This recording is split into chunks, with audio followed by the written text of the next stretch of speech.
जाति जनगणना को केंद्रीय कैबिनेट की मंजूरी मिलने के बाद अब सियासी गलियारे में हलचल जबरदस्त है।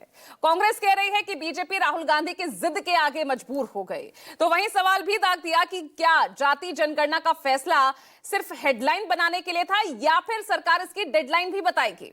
इधर बीजेपी ने दावा किया कि कांग्रेस ने हमेशा से जाति जनगणना का विरोध किया।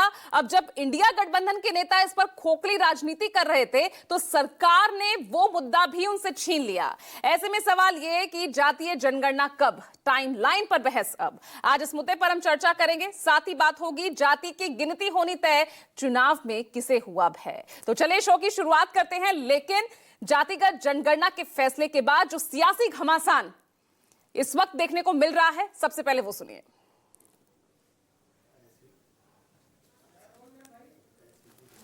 हेडलाइन तो दे दिया, पर डेडलाइन कहां है? डेडलाइन के बिना हेडलाइन में तो प्रधानमंत्री बहुत माहिर हैं।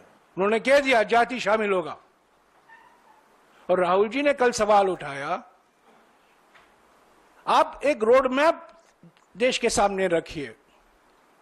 6 साल से हम इंतजार कर रहे हैं इस जनसंख्या का।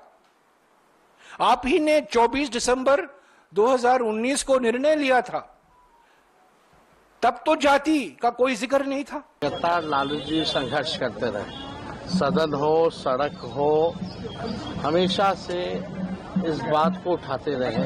जब हमारी महागठबंधन की सरकार बनी तो यहाँ जाति आधारित गणना कराया, लेकिन विरोध इतने दिनों तक कौन कर रहा था? लोग, ये लालू जी हम लोगों का विचारधारा की जीत है, और शुरुआत से ही हम लोगों ने इसके लिए लड़ी है। सरकार ने फैसला लिया है,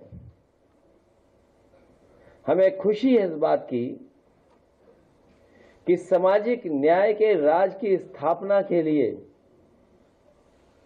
एक कदम तो बढ़े हैं सब लोग। जाति जनगणना का फैसला 90% पीडीए की एकजुटता की 100% जीत है। सामाजिक न्याय की लड़ाई में ये पीडीए की जीत का एक अति महत्वपूर्ण चरण है।